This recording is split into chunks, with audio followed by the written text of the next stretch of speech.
Muy buenas noches, tengan todos ustedes, sean bienvenidos a nuestra sesión académica del Colegio de Medicina Interna de México, que versará sobre el empeoramiento de la insuficiencia cardíaca, retos y oportunidades.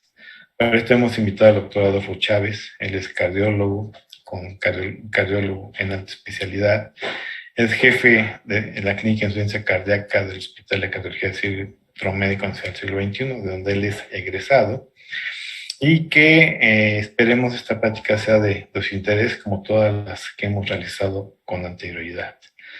No dejo de decirles que estamos a un mes de nuestro curso internacional de medicina interna, en donde están cordialmente invitados. No dejen de visitar nuestro micrositio, donde encontrarán tanto el hospedaje a costos preferenciales, así como programa social para nuestros acompañantes, y donde tienen el programa ya descargado de todos los temas que versará. Adelante y muy buenas noches.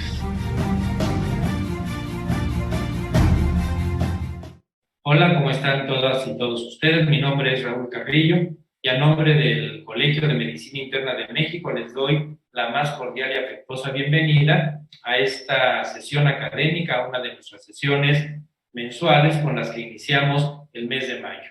Como les comentaba, a nombre de toda la mesa directiva, de nuestro presidente, el doctor Rubén Antonio Gómez Mendoza, sean bienvenidos para seguir compartiendo e intercambiando conocimientos y en esta sesión para hablar de un tema de mucha actualidad, de gran importancia, porque ya se ha posicionado como un problema grave de salud pública, tanto en nuestro país como a nivel global.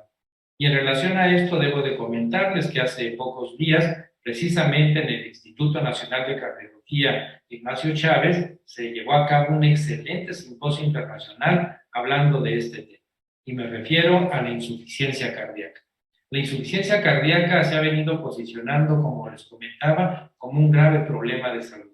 Muchos de nosotros lo vemos en nuestras consultas, seguramente muchos de los que están siguiendo esta sesión atienden pacientes en su consultorio y muchos de ellos tienen que ser evaluados, valorados y seguidos en el tratamiento, tanto por nosotros los internistas y también por nuestros colegas cardiólogos, muchos de ellos también internistas de formación, que tienen o pueden no tener también la especialidad en insuficiencia cardíaca. ¿Por qué es tan grave el problema? Que la cardiología ha desarrollado una nueva subespecialidad o un área de estudio, por decirlo mejor, relacionado a la insuficiencia cardíaca. Por eso y por este motivo tenemos ahora en esta sesión a un experto, a un gran experto en insuficiencia cardíaca, un médico joven, pero no por eso deja de tener esa maestría y esa gran experiencia en esta entidad y en el conocimiento no solamente de la fisiopatología de la misma, sino también en el tratamiento y seguimiento. Y me refiero al doctor Adolfo Chávez Mendoza. El doctor Adolfo Chávez Mendoza es internista, es cardiólogo, él tiene la subespecialidad en insuficiencia cardíaca y también la maestría en ciencias por la universidad o por la Escuela de Medicina de la Universidad de Berlín. Entonces, esta sesión será una gran sesión. Tenemos un invitado experto en el tema, un tema de mucha actualidad, lo cual suma todos los componentes para que la sesión sea de gran interés e importancia para todas y todos los que siguen esta reunión y de seguro los conocimientos adquiridos ayudarán mucho en su práctica cotidiana. Y ya sin más, los dejo con el doctor Adolfo Chávez Mendoza para que inicie su charla. Doctor Chávez, bienvenido y adelante. Hola, ¿qué tal? Bienvenidos a este módulo de insuficiencia cardíaca. Gracias por la invitación al comité organizador.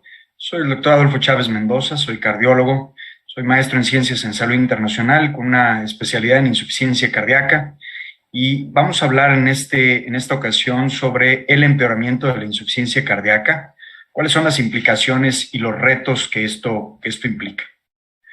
Pues primero tiene que quedar claro que la insuficiencia cardíaca tiene un fuerte impacto en la estructura, en los sistemas de salud, pero por supuesto en los pacientes también y en todas las personas, todos los involucrados en el tratamiento de este padecimiento.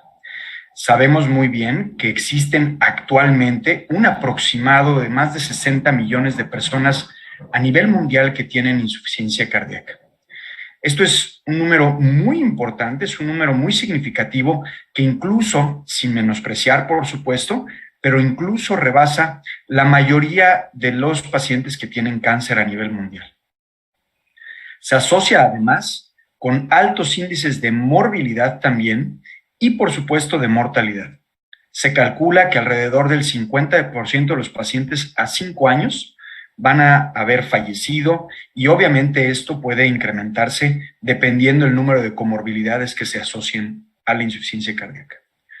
Por lo tanto, representa una carga muy significativa en términos de costos, no solamente, por supuesto, por la mortalidad que esto implica, sino también por todos los gastos que se generan para la atención de los pacientes con sus comorbilidades, por sus rehospitalizaciones y por todos los costos que implica el dejar de generar recursos por las incapacidades y por la discapacidad temprana de los pacientes. Sabemos muy bien que la insuficiencia cardíaca es una enfermedad, es una condición progresiva, que a partir que se diagnostica tenemos o cursamos con ciertas recaídas, estos eventos que le llamamos eventos de empeoramiento, que habitualmente requieren hospitalizaciones y que está muy claro, ha sido muy evidente en diferentes estudios, que con cada internamiento, con cada hospitalización no programada, incrementamos, por supuesto, la mortalidad, incrementamos, por supuesto, también el riesgo de complicaciones, la necesidad de gasto, porque obviamente se necesitan habitualmente más recursos para poder sacar adelante a una persona que ha sido recurrentemente o repetitivamente hospitalizada. Y esto, por supuesto, que nos va a llevar a peores desenlaces con el paso de las rehospitalizaciones. Entonces, actualmente estamos nosotros identificando este fenómeno en relación al diagnóstico inicial que se hace. Reconozcamos que habitualmente los pacientes con insuficiencia cardíaca no suelen en muchas ocasiones identificar los síntomas como algo grave. Muchas veces se autolimitan en los síntomas, se autolimitan en sus actividades. Ellos piensan que a lo mejor la falta de aire o la incapacidad de hacer alguna actividad se debe a que están gorditos, se debe a que no tienen condición física y no se atienden hasta que llega el momento o la necesidad que es pues inevitable de llevarse o de llegar a un hospital o un servicio de urgencias, donde suele hacerse el diagnóstico inicial de insuficiencia cardíaca. Esta zona, este momento que le llamamos el periodo vulnerable de la enfermedad, es el momento ideal, por supuesto, para hacer el diagnóstico, pero para iniciar el tratamiento, identificando en este momento cuál es el causante o cuál fue la razón que lo llevó a la hospitalización. Esta fase de diagnóstico y de terapéutica inicial, la fase más importante en el inicio del tratamiento y que puede evitar la progresión, esta etapa nos disminuye, por supuesto, la necesidad de una rehospitalización temprana, la necesidad, por supuesto, de más incapacidad, de progresión de la enfermedad, y esto disminuye también el riesgo de mortalidad a manera que podamos, por supuesto, darle además al paciente mayor o mejor calidad de vida con el tratamiento oportuno.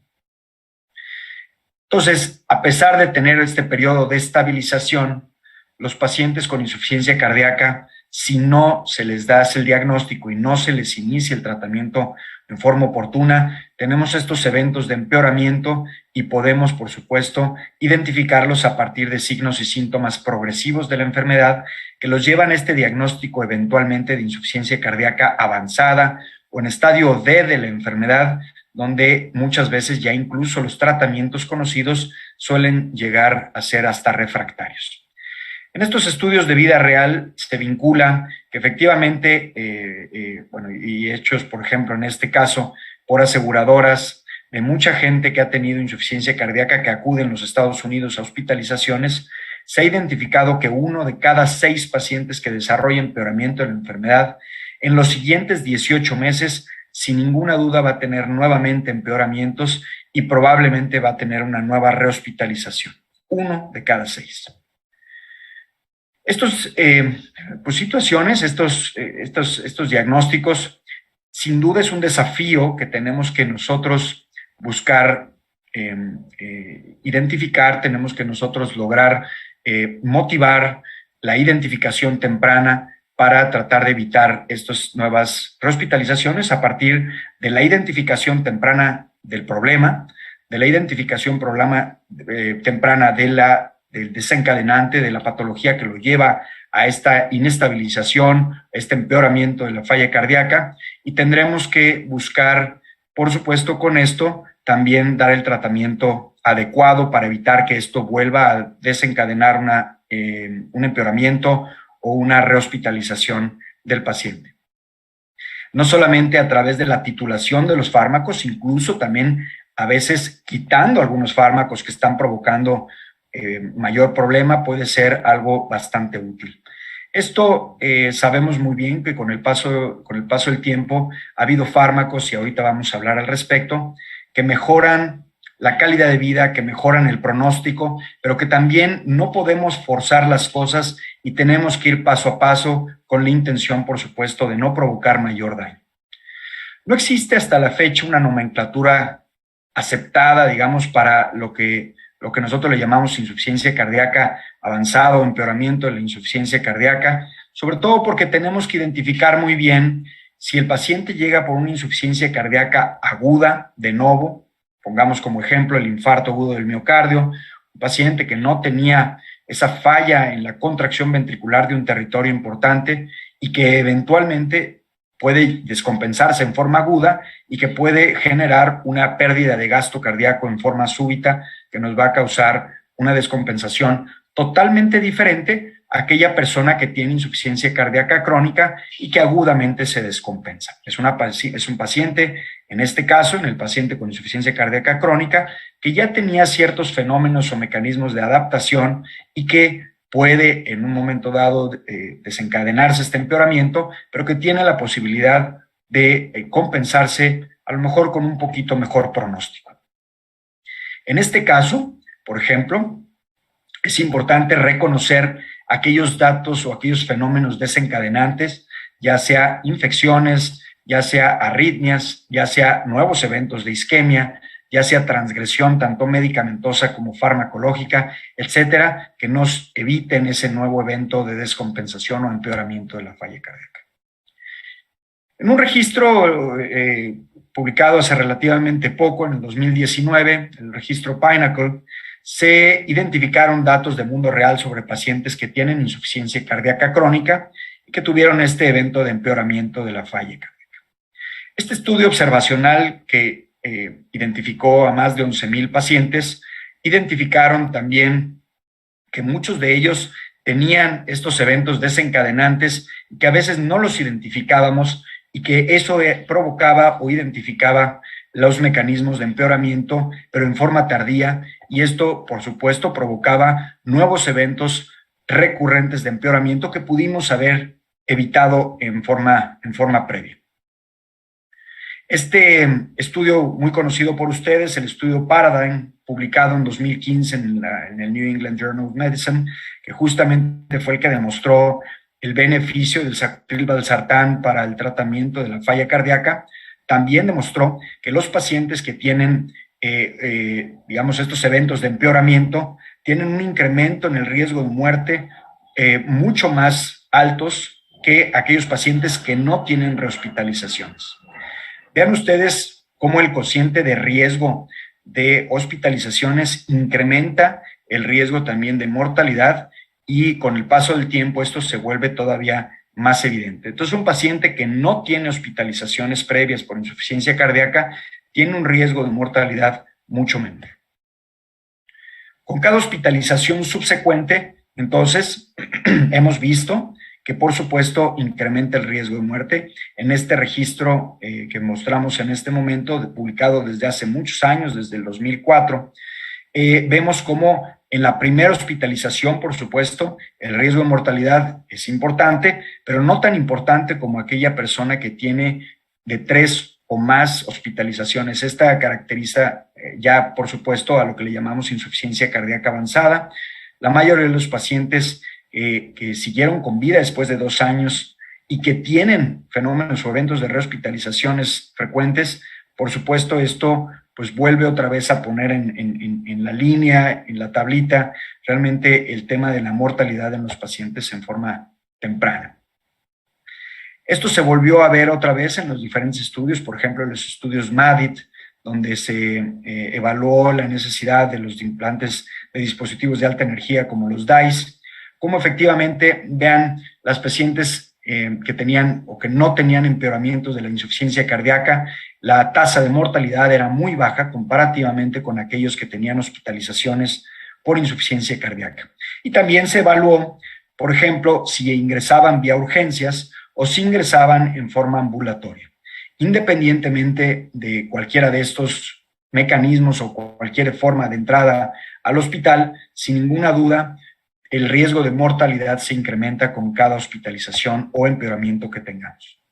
Entonces, esto, pues con el paso del tiempo, se ha buscado también analizar en los diferentes estudios, sobre todo como un objetivo primario en los desenlaces de los fármacos administrados, también en términos de rehospitalización, si disminuye el uso o no de los fármacos que se están pretendiendo ingresar como alternativas terapéuticas.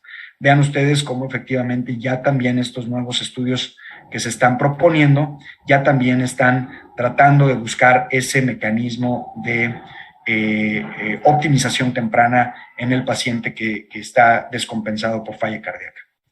A lo largo del curso clínico de la insuficiencia cardíaca, hay varios factores que tenemos que buscar, ya lo comentábamos previamente, tenemos que siempre estar buscando la posibilidad de que el paciente siga teniendo isquemia, la posibilidad de que tenga algún factor o comorbilidad descontrolada, hipertensión arterial, diabetes, dislipidemia, la fibrilación auricular, que sabemos muy bien en diferentes estudios que hasta el 50% de los pacientes que tienen insuficiencia cardíaca o miocardiopatía dilatada de alguna etiología pueden tener fibrilación auricular en algún momento de la evolución de la enfermedad, y eso puede ser a veces un desencadenante o descompensador de los pacientes que tienen insuficiencia cardíaca. El que no tengan la medicación correcta o el incumplimiento de los medicamentos, el que tengan uso de algunos fármacos que no necesiten, incluso puedo decir que el uso de diuréticos en forma crónica a veces son también causantes de sobreestimulación del sistema renina-angiotensina y que también pueden favorecer a la mala titulación de los otros fármacos y que no logremos los objetivos terapéuticos y que se descompensen. Sabemos muy bien también que la ingesta de algunas sustancias, como por ejemplo alcohol, como por ejemplo tabaco, como por ejemplo algunas drogas ilícitas, pueden también causar descompensación. El uso, por ejemplo, más que uso, la presencia de infecciones o la presencia de déficit de hierro también nos puede provocar descompensación o sobre todo deterioro en la calidad de vida. Las alteraciones tiroideas y algunos otros mecanismos que pueden o que tenemos nosotros que buscar y que pueden descompensar al paciente con falla cardíaca crónica. Este estudio Pinnacle que nosotros comentábamos hace unos minutos, justamente nos muestra que efectivamente el diagnóstico de insuficiencia cardíaca, sin ninguna duda, tendría que identificarse en forma temprana para darle oportunidad al tratamiento farmacológico y evitar esas recaídas. Con el paso del tiempo, el uso o el consumo de los tratamientos o el uso de los medicamentos puede, por supuesto, y tendrá que ser necesario, pero puede no necesariamente llegarse a un objetivo temprano si el uso o el inicio fue ya en forma tardía. Por lo tanto, en la medida de lo posible, tendremos que buscar su inicio lo más tempranamente posible. En este estudio Pinnacle también se identificaron algunas comorbilidades asociadas y vemos cómo efectivamente la hipertensión arterial fue una de las principales comorbilidades asociadas, la enfermedad arterial coronaria, la dislipidemia, la fibrilación auricular, la diabetes mellitus, por supuesto, pero también otras nada despreciables, como incluyendo también el SAOS, la depresión y algunas otras complicaciones, como por ejemplo el déficit de hierro, que también tendremos que identificar como una comorbilidad y tratar de resolver antes de que nos provoque efectivamente estos eventos de empeoramiento o descompensación. Ahora, este tratamiento neurohumoral que se ha planteado desde hace ya algunos años y que con el paso del tiempo hemos logrado a través de la unión o de la sinergia de varios de ellos, lograr una disminución en la mortalidad en forma significativa. Recordemos desde el estudio RAILS, publicado en los 90s, hasta el estudio Paradigm, publicado en el 2015, logramos generar una reducción de mortalidad de más del 44% comparativamente a antes de estas épocas, que era una mortalidad sumamente alta. Esto es, sin ninguna duda, algo muy significativo y tendremos que pugnar siempre por la asociación de diferentes fármacos, diferentes vías que mejoren este efecto neurohumoral catecolinérgico. Ahora ya también con los SGLT2 logramos todavía una mayor sinergia y todavía tenemos que buscar alternativas. Entonces, actualmente sabemos que logrando la sinergia, logrando las dosis terapéuticas, podemos lograr grandes mejorías en los pronósticos. Sin embargo, y a través de diferentes estudios, vean este publicado en 2019, hemos visto que solamente el 20% de los pacientes que dan o que se toman el tratamiento logran las dosis objetivo. Esto es muy delicado porque a pesar de que demos los famosos 4 fantásticos para el tratamiento de la falla cardíaca, no logramos necesariamente el objetivo terapéutico, sobre todo en términos de riesgo, de morbilidad y riesgos, o evitar el riesgo de las rehospitalizaciones, porque no logramos las dosis objetivo, porque no logramos la optimización del tratamiento. A pesar de tener presiones arteriales por arriba de 110 milímetros de mercurio de presión sistólica en este estudio, y no estamos hablando de un estudio mexicano, es un estudio europeo, no logramos las dosis objetivo, a veces por miedo a la hipotensión, por miedo a la bradicardia, etc. Y esto también lo digo en relación a que a pesar de existir la disponibilidad del fármaco, no logramos dar los resultados necesarios. Actualmente, ustedes lo saben, existen ya también en el Catálogo Nacional de Medicamentos la mayor parte de los medicamentos necesarios para tratar a un paciente con insuficiencia cardíaca. Y esto, pues sin duda, tiene que ser una muy buena noticia para nosotros, pero no estamos logrando los objetivos terapéuticos que estamos tratando de buscar con la intención de disminuir la morbimortalidad de los pacientes con falla cardíaca. Vean en estos registros publicados tanto en 2016 como 2018, las personas que se les da tratamiento no logran más del 90% del objetivo terapéutico. Vean ustedes cómo en el caso, por ejemplo, de los inhibidores del receptor de mineralocorticoide, vean cómo no se logra más del 60% digamos, del cumplimiento en los fármacos, las personas que necesitan este fármaco, no se les administra el medicamento como quisiéramos. Y esto, pues, definitivamente nos pone un poquito en alerta. Tenemos nosotros que insistir en que esto se vuelva algo cada vez más rutinario, que nos volvamos obsesivos en alcanzar las dosis terapéuticas con la intención de mejorar los desenlaces finales de los pacientes que tienen insuficiencia cardíaca. Pero ¿y por qué optimizar esta terapia farmacológica? Sabemos también muy bien que los pacientes que tienen la terapia fundacional, la terapia completa, logramos reducir la morbimortalidad de los desenlaces de los pacientes que tienen insuficiencia cardíaca. El beneficio de la terapia combinada se ha demostrado que mejora, por supuesto, la morbilidad, pero la mortalidad también, y además también algo que también se está considerando como un objetivo secundario, que es la calidad de vida. Veamos nosotros que los efectos agregados de los diferentes fármacos mejoran, por supuesto, todas estas condiciones. Mejoran la morbilidad, la sobrevida en términos de mortalidad, mejoran también la calidad de vida, mejoran la caminata de 6 minutos, mejoran muchos compuestos finales u objetivos finales buscados en la mayoría de los estudios actualmente desarrollados y publicados. Entonces, vean ustedes cómo en los diferentes estudios el uso, por ejemplo, en el Paradigm, que es el que vemos aquí del lado izquierdo, teníamos pacientes que tenían diurético, tenían digital, tenían beta bloqueador, inhibidor receptor de mineralocorticoide e IECA. Cuando nosotros lo comparamos, el mismo esquema terapéutico, pero comparativamente con el ARNI, vimos que efectivamente hay una disminución en el total de las muertes cardiovasculares, es decir, en reducción de muertes cardiovasculares, que volvimos otra vez a ver en asociación con dapagliflozina comparativamente con aquel paciente que no tenía dapagliflozina.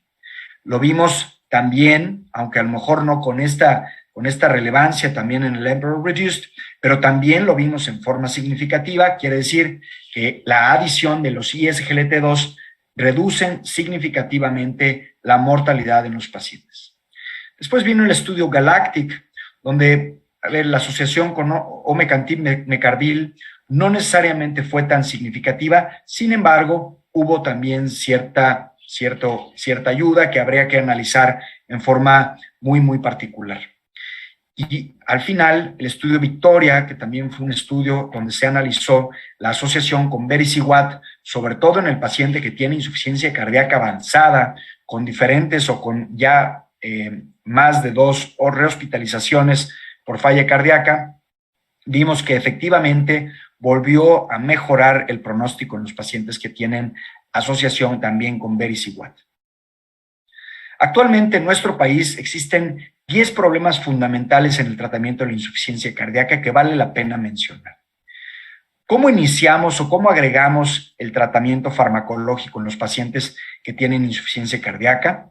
¿No? ¿A partir de cuándo? ¿Con qué medicamento? Etcétera. ¿Cómo lograr la terapia óptima? Ahora, ¿cómo llegar a estas terapias farmacológicas objetivo?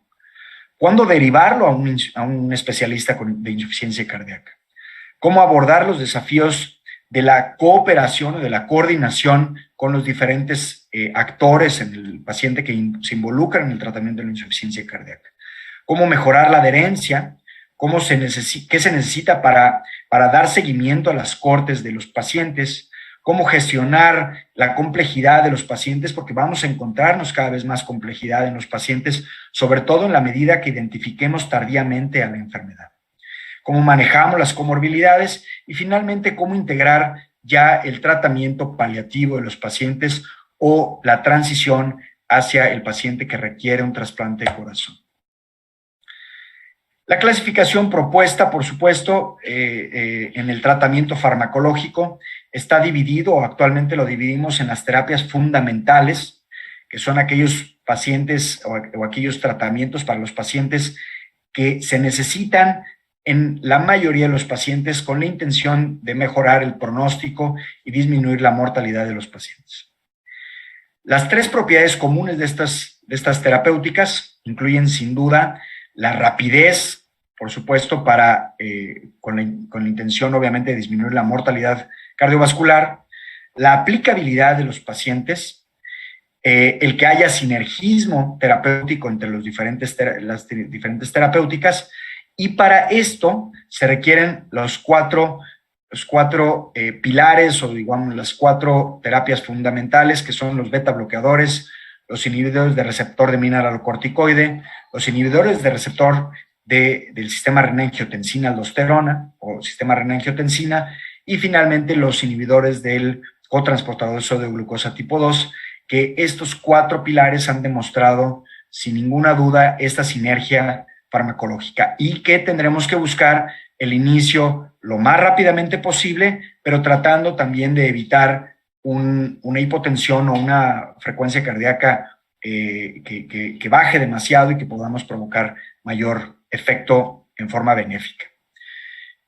Entonces, y la segunda es la terapia personalizada, es decir, ¿qué necesitamos con base en el caso en particular? Y aquí tendremos que buscar el beneficio particular con cada caso. Y por supuesto, aquí es donde tendríamos que buscar el inicio o la adición, por ejemplo, con ivabradina en el paciente que efectivamente ya tenemos la terapia fundamental, pero a pesar de no alcanzar la meta terapéutica en términos de frecuencia cardíaca, que está bien demostrado, que se sugería tener, o sí, tendríamos que necesitar buscar la terapia farmacológica llegando a terapias a metas terapéuticas de menos de 70 latidos por minuto, y ahora o actualmente el Vericiguat con la intención de adicionar o de agregar terapéutica que mejora todavía más la rehospitalización farmacológica.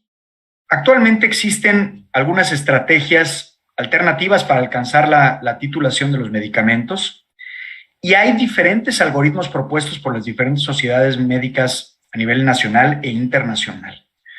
Los principios justamente para desarrollar un algoritmo se han desarrollado obviamente con la intención de lograr los objetivos terapéuticos de los diferentes fármacos. Y esto es muy interesante porque la secuenciación de los diferentes fármacos tienen por intención buscar implementar terapias lo más rápidamente posible, pero sin provocar mayores efectos adversos, con la intención eventualmente de tener la mayor cantidad de fármacos que han demostrado el beneficio en los pacientes. No solamente en términos de mortalidad, pero también en términos de morbilidad y en términos de calidad de vida. Actualmente, y esto publicado recientemente ya en muchísimos artículos, existen estos diferentes fármacos que representan esta terapia fundamental para el paciente con insuficiencia cardíaca. Sabemos muy bien que los 3 y ahora 4 pilares de tratamiento para la insuficiencia cardíaca están basados en los inhibidores de receptor de mineralocorticoides, en los inhibidores del sistema renina-angiotensina y ahora también en los ARNIs, en los beta bloqueadores y actualmente también o recientemente ya en los inhibidores del cotransportador sodio-glucosa tipo 2, es decir, los ISGLT2.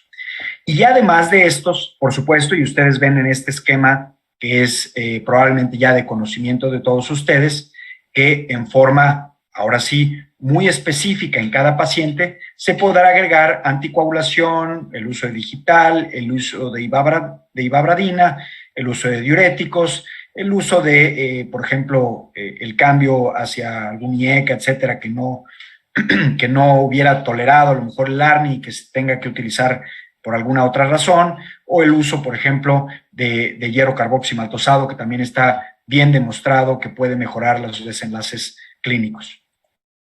Pero ¿cómo le hacemos para generar un algoritmo terapéutico que llegue a estos objetivos, a estas metas que nosotros estamos buscando? Vean ustedes cómo en este artículo canadiense, publicado apenas en 2021, muestra estas diferentes opciones terapéuticas. Es decir, vamos a empezar primero con este clúster, donde empieza a lo mejor con un diurético, tratando de identificar aquel paciente que llega congestivo y que se inicia también el ISGLT2, pensando que a lo mejor no necesariamente tenemos que titular el caso, porque es un paciente que podemos empezar con el ISGLT2, empezar después la titulación progresiva de los ARNIs y del inhibidor de receptor de mineralocorticoide, o en el clúster B, empezar beta bloqueadores o inhibidor del sistema renina-angiotensina o los ARNIs. Esto a lo mejor resulta un poquito complejo, a mi parecer este esquema de titulación puede ser, por supuesto, bastante útil, pero tendrá que hacerse o tomarse en cuenta algunas situaciones muy particulares para poder nosotros titular con base en este algoritmo. Pero pasemos una que es un poquito más fácil de utilizar, como por ejemplo el protocolo, el algoritmo propuesto por el doctor John McMurray, que se publicó también a mediados, digamos, del año pasado, 2021, donde efectivamente la titulación secuencial se tiene por intención llegar hasta el final, pero empezando primero por un beta bloqueador y un inhibidor del cotransportador sodio-glucosa tipo 2, que es el ISGLT2, y el step 2 o el paso 2 es agregar el ARNI y el paso 3, inhibidor del receptor de mineralocorticoide, con la intención de que al final de las 3-4 semanas tengamos los 4 fármacos pilares del tratamiento de insuficiencia cardíaca, además de poder agregar algunas otras alternativas ya muy particular en cada paciente. ¿Qué hicimos nosotros en nuestro primer posicionamiento mexicano de insuficiencia cardíaca, publicado en abril del año pasado, 2021, antes del posicionamiento o del algoritmo que se propuso por la Sociedad Canadiense y antes incluso del propuesto por la Sociedad Europea de Cardiología? Nosotros propusimos este esquema de titulación farmacológica que se utiliza actualmente en nuestro Hospital de Cardiología del Centro Médico Nacional, donde identificamos a aquel paciente que tiene una presión sistólica de menos de 120 versus aquel paciente que tiene más de 120. Y con base en esta decisión, 120 milímetros de mercurio, podemos nosotros utilizar ya sea la dosis 1 o la dosis 2 de los diferentes fármacos con los que contamos actualmente ya también en el Instituto Mexicano del Seguro Social y también en la mayor parte de las personas o en la mayor parte de las instituciones públicas y también privadas. Sabemos muy bien que ya tenemos algunos fármacos que antes no teníamos y que justamente estamos proponiendo también su uso en dosis 1 o en dosis 2, dependiendo de estas presiones arteriales históricas. Y ahora les muestro aquí también el algoritmo propuesto para la frecuencia cardíaca en asociación con presiones arteriales sistólicas. Vean ustedes cómo efectivamente con 120 milímetros de mercurio, ya sea hacia arriba o hacia abajo, pero en asociación ahora también con frecuencias cardíacas de 60 o menos de 60, también para titular las dosis de fármacos en dosis 1 o en dosis 2. Aquí estamos hablando particularmente de los beta bloqueadores en comparación con el método de titulación donde se están proponiendo los ARNIs o los IECAS o los ARA2 para cada caso, dependiendo solamente de la presión sistólica. Finalmente, este es el algoritmo terapéutico que se propuso para nosotros, para los mexicanos, en este posicionamiento mexicano de insuficiencia cardíaca, donde ya se queda como implícito, como se queda como una alternativa directa o de primera línea terapéutica a los ARNIs, antes que los IECAS y obviamente antes que los bloqueadores de receptor de angiotensina y asociado a beta bloqueador, asociado a inhibidor del receptor de mineralocorticoide y a los ISGLT2 como el cuarto pilar de tratamiento. Si ellos no logran llegar a una mejoría clínica en términos de la clase funcional, ahí es donde se busca la alternativa de la ivabradina cuando no tenemos frecuencias cardíacas óptimas u objetivo de menos de 70 latidos por minuto, o cuando el QRS rebasa el 130 milisegundos, se busca, por supuesto, la alternativa de la terapia de resincronización cardíaca. La propuesta del algoritmo de la Sociedad Canadiense de Cardiología justamente también ya considera los 4 pilares del tratamiento farmacológico. Y aquí también ya se está considerando el uso de vericiguat como un tratamiento farmacológico asociado o agregado cuando el paciente no logra la clase funcional que nosotros estamos buscando. Las guías de la Sociedad Europea de Cardiología, también publicadas en 2021, ya recomiendan también la optimización terapéutica, agregando también en un momento dado la posibilidad de agregar algunos fármacos. Incluso aquí también ponen ellos a los diuréticos diuréticos de ASA como una alternativa en caso de que vengan congestivos, no como parte del tratamiento fundacional, porque no se ha demostrado que los diuréticos en forma crónica mejoren la sobrevida de los pacientes con insuficiencia cardíaca, es solamente en aquellos pacientes que tienen retención hídrica. Y por supuesto, obviamente, las demás alternativas terapéuticas, incluyendo las terapias de resincronización o de dispositivos de alta energía. Pero vean cómo también están ellos proponiendo también el uso de vericiguat en el paciente que no logran la clase funcional objetivo como una alternativa terapéutica y que iremos viendo con el paso del tiempo cada vez más necesario su consideración para el paciente que tiene insuficiencia cardíaca avanzada. Las guías actualmente recomiendan la optimización del tratamiento farmacológico antes del alta y, por supuesto, con una clase y un nivel de evidencia alto o suficiente para iniciar el tratamiento antes del alta. Vean ustedes cómo Vericiguat ya está incluso considerado, aunque todavía no con una clase ni un nivel de evidencia suficiente, pero estamos ya también agregando o sumando más alternativas terapéuticas para que el paciente le vaya cada vez mejor. Entonces, actualmente, y algo que vale la pena enfatizar ya antes de terminar la ponencia, enfatizar en la fase del periodo vulnerable de la enfermedad, en este grupo de pacientes que se interna por una insuficiencia cardíaca, ya sea aguda o crónica, agudamente descompensada, donde tenemos que, por supuesto, iniciar el tratamiento del descompensador, del factor descompensador, e iniciar el tratamiento farmacológico fundamental en el tratamiento que tiene insuficiencia cardíaca, con base en lo que ya platicamos, tratando de evitar las rehospitalizaciones y con eso, por supuesto, el riesgo de incremento de mortalidad.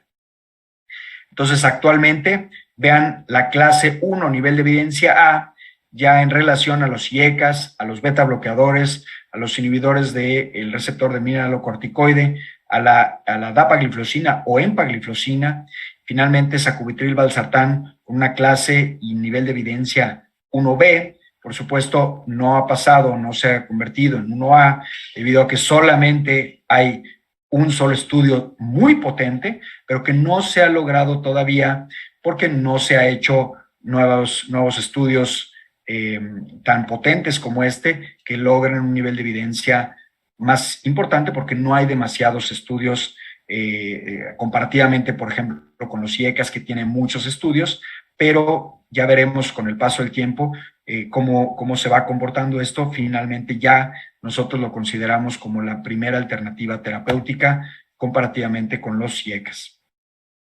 El Vericiguat ya también puede estar considerado en pacientes con insuficiencia cardíaca en clase funcional 2 a 4, sobre todo con la intención de disminuir el empeoramiento pese al tratamiento de los tratamientos farmacológicos ya comentados, todavía en un nivel de evidencia clase 2B. Entonces, actualmente, siempre tratar de buscar en este triángulo importante, triángulo terapéutico, sobre todo buscar siempre fundamentalmente o como base el tratamiento fundamental, que son justamente estos 4 pilares, que es los IECAS, ARA2 o mejor aún los ARNIs, los beta bloqueadores, los inhibidores del receptor de mineralocorticoide y los ISGLT2 como la primera alternativa terapéutica. En dado caso que esto no sea suficiente, se busca esta terapia a través de algunos dispositivos si es necesario, o el uso de ivabradina, por ejemplo, para alcanzar las metas terapéuticas en los pacientes que todavía no logramos esa frecuencia cardíaca objetivo, y finalmente algunas otras alternativas terapéuticas, incluyendo también el uso de Vericiguat en el tratamiento farmacológico como un fármaco extra. En conclusión, existe una alta prevalencia e incidencia de la insuficiencia cardíaca y es muy probable que con el paso del tiempo siga incrementándose.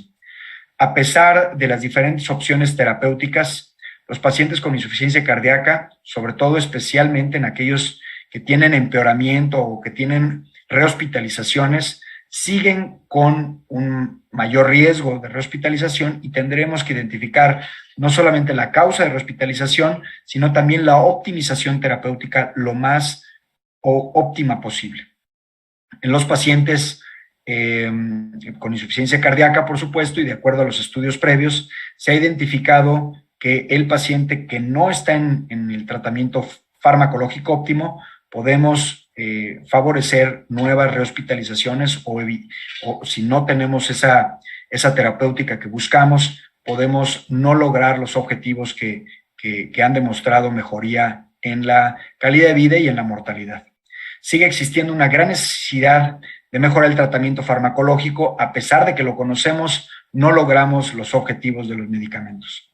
Finalmente, es necesario desarrollar nuevas estrategias de tratamiento para los pacientes con insuficiencia cardíaca crónica, con la intención de disminuir el riesgo de rehospitalización y mejorar, por supuesto, los resultados para evitar la mortalidad y las rehospitalizaciones, y con eso también eventualmente hasta disminuir los costos de la enfermedad. Muchísimas gracias por su asistencia, por la discusión. Si es que existe en un momento dado, estamos para servirles y estamos abiertos a cualquier duda que pueda estar y nosotros estar presentes. Muchas gracias.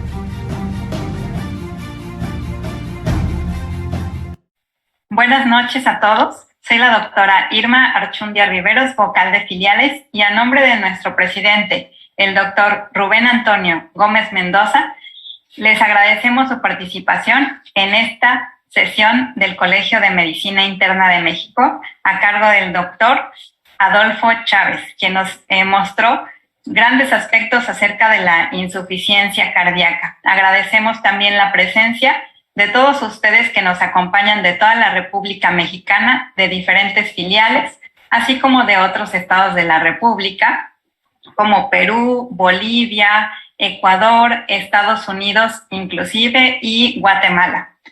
A todos bienvenidos, y pasaremos a la sesión de preguntas y respuestas, en las cuales me acompañará el doctor Raúl Carrillo Esper. Le damos la palabra, doctor. Gracias, doctora Irma Archundia. Muy buenas noches a todas y a todos ustedes. Y como bien lo comentaba la doctora Archundia, a nombre de la mesa directiva del Colegio de Medicina Interna de México, de nuestro presidente, el doctor Rubén Antonio Gómez Mendoza, pues les damos la bienvenida a todas las filiales, a todos los colegas que están conectados, y también la bienvenida a todos aquellos colegas que nos siguen más allá de nuestras fronteras.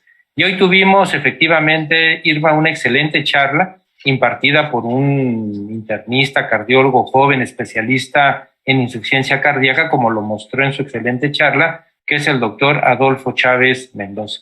Entonces, bueno, estamos esperando que se conecte el doctor Adolfo Chávez para iniciar la sesión de preguntas y comentarios, en lo que siguen llegando preguntas de todo nuestro auditorio, de toda la audiencia. Y bueno, nada más enfatizar la importancia que tiene la insuficiencia cardíaca. Es un problema grave de salud pública. Esto lo hemos venido constatando al paso del tiempo. Y bueno, seguramente muchas y muchos que están siguiendo esta sesión ven en su consulta cotidiana pacientes con insuficiencia cardíaca, dado que es una entidad, como les comenté y como lo oyeron en la plática, altamente prevalente, y mucho de lo que vemos en nuestra consulta, tanto hospitalaria como en nuestra consulta privada, son factores de riesgo: diabetes, obesidad, síndrome metabólico, la misma edad. La edad también es un factor de riesgo, la fibrilación auricular. Ya hemos visto una sesión excelente también de fibrilación auricular, en la cual se analizó el impacto que tiene la FA en el desarrollo o en conjunto que se comporta con la insuficiencia cardíaca. Así que yo les pido de favor que sigan enviando sus preguntas y comentarios para que empecemos la sesión una vez que se conecte el doctor Adolfo Chávez Mendoza. ¿Algo que quieras ir comentando, Irma, a las filiales o a todos los colegas en lo que se conecta el doctor Chávez? Por supuesto, aprovechamos para comentar y recordar a los médicos residentes que pueden estar inscribiéndose al Colegio de Medicina Interna de México este 2022 de forma gratuita, y tener oportunidad de revisar todas nuestras ponencias en línea y descargar también sus constancias de estas charlas tan interesantes. Asimismo, les recordamos que próximamente tenemos nuestro curso internacional de medicina interna en Boca del Río, Veracruz. Los esperamos en junio 2022. Ya tenemos al doctor Adolfo Chávez Mendoza conectado. Le damos la bienvenida y iniciamos con nuestra sesión de preguntas y respuestas. Tenemos una pregunta muy interesante acerca de qué papel juegan las células madre en la insuficiencia cardíaca, y le dan las felicitaciones, doctor. Buenas noches. Muchísimas gracias por la invitación. Al contrario, gracias al comité organizador y a Bayer también por patrocinar esta sesión. Y la pregunta es interesante, aunque en realidad no hay todavía nada demostrado en relación a las células madre. Hace unos años, a lo mejor ustedes recordarán que se inició un protocolo de investigación justamente en el Centro Médico Nacional, eso fue hace casi ya 20 años, sobre, que se le llamaba el protocolo PICO, que era justamente la administración de células madre en sitios específicos o particulares en el ventrículo izquierdo, en la zona donde se demostraba que tenía cierta viabilidad en el estudio de gamagrama. No hubo realmente una diferencia significativa, por lo tanto, no se progresó en el estudio. Y así como ha habido intentos diversos de hacer estudios en relación a células madre, no ha habido hasta el momento algo que demuestre un beneficio significativo. Muy bien, doctor. Gracias. Así dime, siga, Irma. Sí, tenemos múltiples felicitaciones al doctor por su gran ponencia y pues resumiendo algunas de las preguntas, queda un poco de duda del abordaje diagnóstico en las diferentes clasificaciones, si realmente tiene alguna relevancia hacer la distinción en la insuficiencia cardíaca de acuerdo a la FEBI. Perdón, como que se cortó un poquito, no la escuché bien.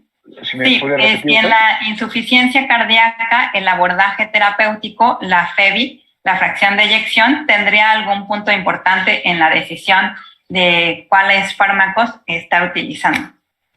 Claro. Sí, justamente actualmente se clasifica la insuficiencia cardíaca, de hecho desde la guía 2016 de la Sociedad Europea, ya lo clasificaban en insuficiencia cardíaca con fracción de expulsión preservada, cuando tienen fracción de expulsión por arriba de 50, aquel que tiene insuficiencia cardíaca con fracción de expulsión moderadamente reducida entre 40 y 50, y por abajo de 40 es aquella que se llama insuficiencia cardíaca con fracción de expulsión reducida. La mayoría de los estudios, desde 1995, el estudio RAILS, por ejemplo, el EFESUS, que demostraron beneficios en los inhibidores del receptor de mineralocorticoide, desde el SOL-BD, que hablaba sobre el enalapril, etcétera. Muchos estudios que empezaron desde los 90s trataron a los pacientes que tenían fracciones de expulsión de menos del 40%. El estudio que se publicó en 2015, el Paradigm, que es el que demostró el beneficio de sacubitril/valsartán, también el protocolo partió de gente que tenía fracciones de expulsión menores de 40%, justamente con la intención de unificar criterios en términos de insuficiencia cardíaca y su fracción de expulsión. Y justamente es el grupo de pacientes que han demostrado beneficios muy significativos en el uso de este grupo terapéutico y de los otros fármacos. Inclusive con los recientes fármacos que se introducen al cuarteto, es decir, los ISGLT2, a través del DAPA-HF o del Emperor Reduced, justamente los estudios se hicieron en pacientes que tenían insuficiencia cardíaca con fracción de expulsión menor del 40% y que tenían, en este caso en particular con los ISGLT2, que tenían tratamiento farmacológico con los anteriores, es decir, con sacubitril/valsartán, con betabloqueador y con inhibidor del receptor de mineralocorticoide. Entonces sí es el grupo de menos de 40 quien se ve mejor beneficiado. Gracias, doctor. Le damos la palabra al doctor Raúl Carrillo. Gracias, doctora Irma Archundia. Bueno, antes que nada, doctor Adolfo Chávez, felicidades por esta excelente charla. Ya le ha comentado la doctora Archundia, fue una plática exitosa. Tenemos cerca de 600 colegas conectados ahorita en línea y por YouTube nos siguen más de 100. Así que fue muy exitosa, felicitaciones y varias preguntas.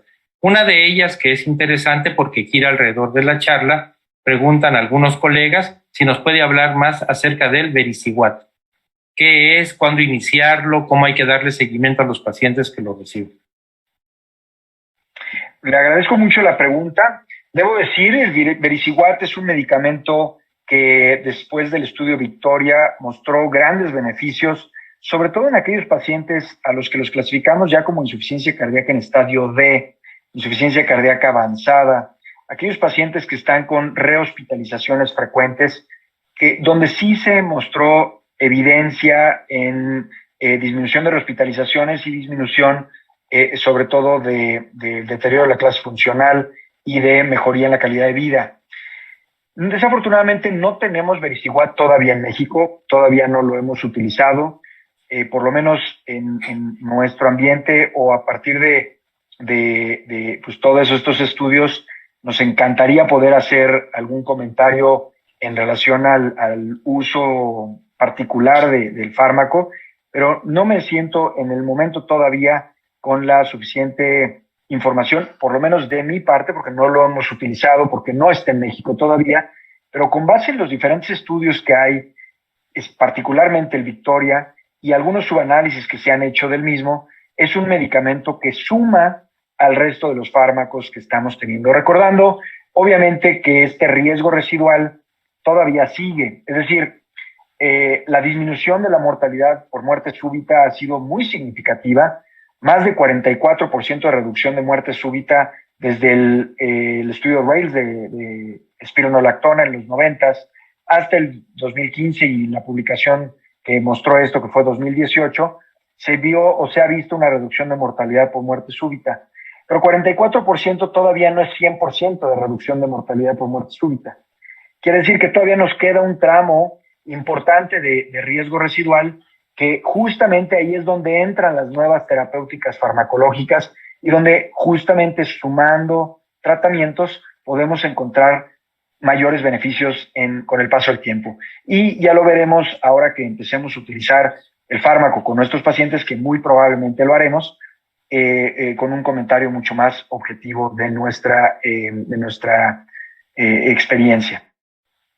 Muy bien, gracias, doctor. Doctora Archundia. Bien, pues los internistas vemos las enfermedades de forma conjunta, ¿no? Y parece que hay una fisiopatología en múltiples órganos, de tal forma que pues los SGLT2 están tomando mucho papel en la insuficiencia cardíaca, ¿no? Incluso tenemos con diferentes medicamentos de esta línea, como la dapaglifosina y la empaglifosina, canaglifosina. Nos preguntan cuáles serían las dosis correctas de la dapaglifosina en pacientes que no tienen diabetes mellitus, pero tienen todo este sustrato fisiopatológico de daño endotelial. Bueno, justamente esa es una de las maravillas que tienen los ISGLT2, particularmente dapagliflozina, es una sola dosis. Esa es una de las ventajas que tiene este grupo terapéutico, que no se tiene que titular. Por lo tanto, dapagliflozina son 10 miligramos vía oral cada 24 horas, sin necesidad de titulación. De ahí justamente que existe la propuesta por algunos grupos de lo que a los quienes nosotros les llamamos líderes de opinión en falla cardíaca, particularmente el doctor John McMurray, Milton Packard, que están sugiriendo iniciar el tratamiento farmacológico con dapagliflozina en asociación con beta bloqueador, sobre todo porque son medicamentos, particularmente dapagliflozina, que no se tiene que titular, y el beta bloqueador, iniciándolo a dosis bajita, podemos nosotros poco a poco o progresivamente empezar a agregar fármacos en las siguientes visitas. A nuestro particular punto de vista, no nos parece de entrada una recomendación que pudiéramos hacer, sobre todo porque dapagliflozina mostró sus beneficios cuando se tenían los medicamentos ya previamente, es decir, ya tenían sacubitril/valsartán, ya tenían beta bloqueador y tenían inhibidor de receptor de mineralocorticoide, y es por eso que mostró la dapagliflozina los grandes beneficios en el DAPA-HF.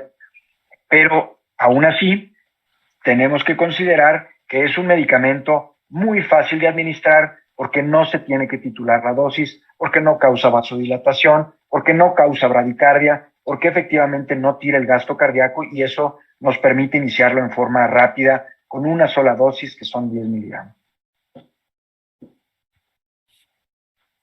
Gracias, doctor. Doctor Raúl Carrillo.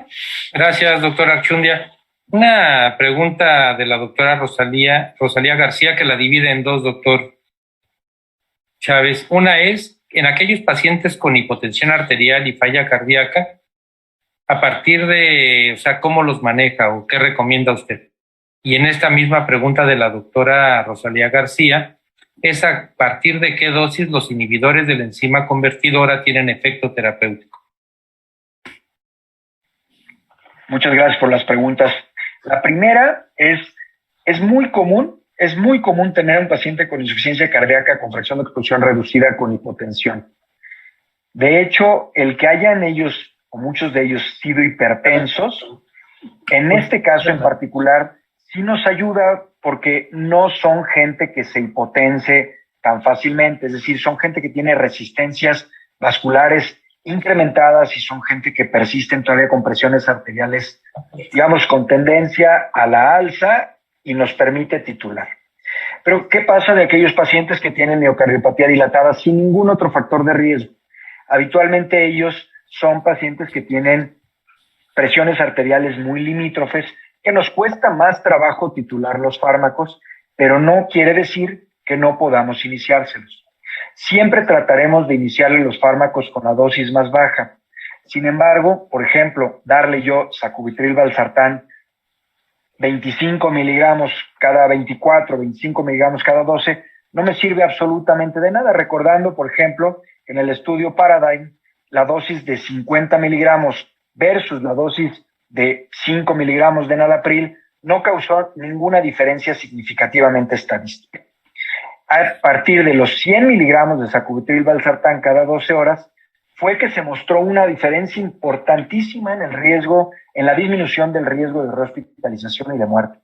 Por lo tanto, siempre la intención será titular el fármaco a la dosis que el protocolo o que el estudio demostró el beneficio. Lo mismo pasa, por ejemplo, con los IECAS. El SOLVID, por ejemplo, que se publicó hace muchos años, en los 90, en 1991, nos mostró que el uso de enalapril, por ejemplo, no daba el beneficio suficiente si no se titulaba hasta, por lo menos, tener los 5 miligramos cada 12 horas. Entonces, quiere decir que los medicamentos a dosis de prueba, ¿no? Es decir, dosis de darle un lengüetazo, no nos sirven de nada. Hay que titular o tratar de titularlos lo más posible. Aunque nos tarde un poco de tiempo, lo ideal sería hacerlo en las siguientes 4 semanas de la hospitalización. Sin embargo, si nos tardamos un poco más, no habrá mayor problema. Bien. Continuamos con muchas felicitaciones por parte del auditorio y preguntas también, englobando varias de ellas. Nos interrogan si está indicado agregar un antiagregante plaquetario al paciente con insuficiencia cardíaca de acuerdo a su clase funcional.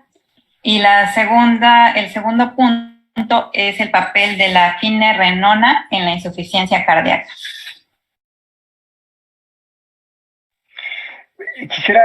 Es que la primera pregunta no la alcancé a escuchar bien. Otra vez, si me la pudiera hacer, perdón. Sí. Es el papel de los antiagregantes plaquetarios en pacientes con insuficiencia cardíaca y si esto varía de acuerdo a la clase funcional de los pacientes.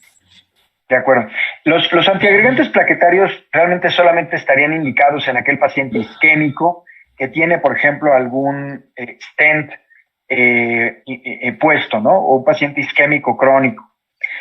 Sin embargo, es diferente a hablar de anticoagulación. Sabemos muy bien que la insuficiencia cardíaca es un proceso inflamatorio crónico, proarritmogénico y protrombótico. Entonces, sin duda, me viene a la cabeza, pues, quiero anticoagularlo. Es un paciente que puede formar trombos. Y es correcto. Hay muchos pacientes que per se, simplemente por la alteración en la movilidad, a lo mejor regional, pueden generar trombos. Por otro lado, también son pacientes que fácilmente o hasta en el 50% de los casos desarrollan fibrilación auricular y pueden favorecer a eventos tromboembólicos. Por lo tanto, sí sería interesante buscar o querer anticoagular. Anticoagulación es anticoagulación, antiagregación plaquetaria es otra cosa. La antiagregación plaquetaria no está indicada para la disminución del riesgo tromboembólico. ahí en ese caso sería la anticoagulación formal, incluso actualmente con los NOACs, en el paciente que tenemos demostrado fibrilación auricular. Eso es algo pues, a discutir, por supuesto, es un tema muy, muy largo. Ustedes recordarán el estudio Commander, fue un estudio que se hizo justamente tratando de buscar la anticoagulación con rivaroxaban, 2.5 miligramos cada 12 horas.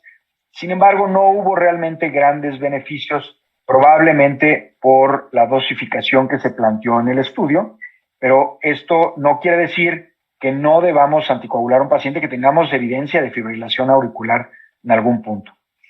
Por otro lado, la segunda pregunta era de la finerenona. La finerenona, como un inhibidor de receptor de mineralocorticoide, promete, por supuesto, ser parte del tratamiento o de las opciones terapéuticas en la falla cardíaca. Sin embargo, todavía no hay una evidencia importante o suficiente como para recomendarla en el tratamiento directo del paciente con insuficiencia cardíaca, ¿no? No se ha hecho suficiente evidencia para poderlo recomendar en este grupo, todavía.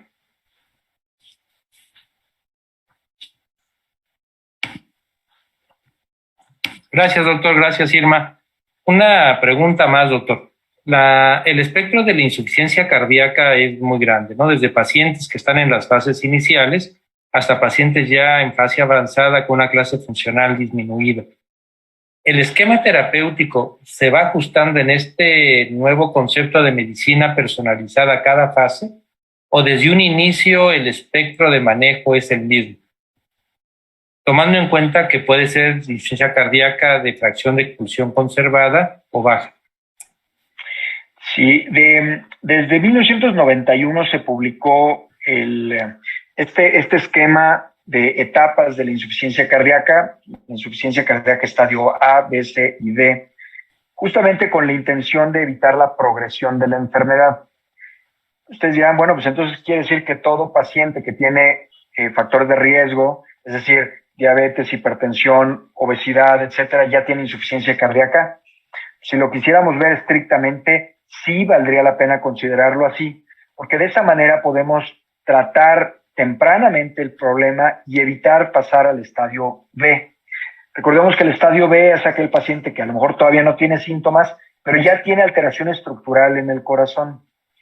Ese es el momento que tenemos que evitar a partir de encontrarlo en el estadio A. Entonces, siempre el tratamiento tratará de buscar evitar la progresión al siguiente estadio. Si lo encontramos en el estadio B, que es lo que pasa a nosotros como cardiólogos en muchos casos, ya tiene alteraciones de la movilidad, tiene alguna valvulopatía a lo mejor moderada, o digamos no tiene síntomas, pero en un eco o en un electro ya encontramos alteraciones, vale la pena identificar la causa, tratarla y evitar que llegue al estadio C. El que esté en el estadio C, podemos todavía regresarlo al estadio B, pudiera ser, dependiendo cuál sea la causa, pero ya estando en el estadio D, es muy poco probable que lo regresáramos a un estadio previo. Estadio D ya significa que está en un estadio avanzado, donde muchas veces ya son refractarios a tratamiento farmacológico y que lo encontramos ya con remodelación ventricular significativa, con cifras de presión pulmonar también más incrementadas y que requieren en algunos casos ya soporte ventricular o que requieren incluso trasplante de corazón. Muy bien. Gracias, doctor Chávez. Doctor Archundia, la última pregunta ya para cerrar la sesión. Tenemos una pregunta interesante y perspicaz del doctor Jorge Rodríguez. Nos dice, en 2016 se reportaban 20 millones de casos por año en insuficiencia cardíaca y ahora son 60 millones de casos por año. ¿Es que estamos diagnosticando más tempranamente o controlamos menos las comorbilidades? ¿Qué está pasando? ¿A qué atribuye este incremento de casos del 2016 a la fecha? Es una pregunta totalmente válida y efectivamente, si dependiendo la publicación, dependiendo la literatura que uno lee, es el tema de la estadística. Si uno lee las guías americanas, por ejemplo, si uno lee los artículos americanos, es totalmente diferente la estadística a la publicada, por ejemplo, por los europeos. Y es muy contrastante. Sin embargo, es poco probable que sea menos cantidad y es más probable que sea mayor. ¿Por qué digo esto? Simplemente por el hecho de que estamos encontrando cada vez más gente que sobrevive al infarto y estamos encontrando cada vez más gente complicada secundario al infarto complicado. Entonces, sin ninguna duda, con el paso del tiempo, haremos que esta respuesta que le estoy tratando de dar se vuelva mucho más clara. No hay una estadística mexicana de insuficiencia cardíaca. Incluso hicimos recientemente o relativamente reciente una revisión de las tablas del SINOLABE, por ejemplo, de vigilancia epidemiológica, y no hay registros de pacientes con insuficiencia cardíaca. Es muy complicado encontrar ese diagnóstico porque ni siquiera lo registramos o no lo reportamos en los certificados de defunción. Casi siempre el diagnóstico de defunción es infarto del miocardio, pero no insuficiencia cardíaca secundaria a infarto del miocardio. Por lo tanto, por supuesto que la estadística será o estará ahorita muy subestimada porque no tenemos realmente a lo mejor el interés o el cuidado de registrarlo como una causa también de mortalidad en los pacientes que tienen cardiopatías. Sobre todo que la insuficiencia cardíaca es el común denominador del general de las cardiopatías. Claro, pues le damos el agradecimiento a nombre del doctor Rubén Gómez Mendoza, el presidente del Colegio de Medicina Interna de México, al igual que a todos los participantes de esta sesión con nombre Empeoramiento de la insuficiencia cardíaca, retos y oportunidades. Evidentemente será todavía un reto ante nuestra práctica clínica en el futuro. Le damos el agradecimiento y le doy la palabra al doctor Raúl Carrillo Esper. Gracias, doctor Irma Archundia, doctor Adolfo Chávez, gracias por esta excelente charla. Nos aclaró muchas dudas, fue una presentación muy clara y puntual que de seguro ha servido a todos los colegas que se han conectado en esta sesión. Muchas gracias por haber estado con nosotros, un honor que nos haya compartido sus conocimientos. Y bueno, ya... Muchísimas gracias. No, gracias, doctor. Y antes de cerrar ya la sesión, quiero recordarles, ya la doctora Archundia se los había comentado al inicio de la misma, que ya estamos a punto de llegar a la fecha de nuestro curso internacional de medicina interna del 22 al 25 de junio en el puerto de Veracruz. Será una sesión, un curso muy interesante, una gran cantidad de temas, talleres. Y bueno, el programa ya está disponible en el micrositio y también ya lo tenemos disponible para que todos ustedes lo consulten y puedan ir ya pidiendo sus permisos institucionales. Así que invito a todas las filiales, a todos los colegas de nuestro país y fuera de nuestras fronteras a que se unan a nosotros o con nosotros en esta gran reunión académico-científica, nuestro curso internacional de medicina interna. Y bueno, ya para clausurar la sesión, a la doctora Irma Archundia, a nombre de nuestro presidente, para que cierre ya la sesión del día de hoy. Doctora Archundia. Buenas noches. Damos por finalizada la reunión de la sesión de empeoramiento de insuficiencia cardíaca, retos y oportunidades, y agradecemos nuevamente la presencia del doctor Adolfo Chávez Mendoza en esta sesión. Los esperamos en el curso internacional de medicina interna Boca del Río, Veracruz. Saludos a todos y buenas noches. Bye.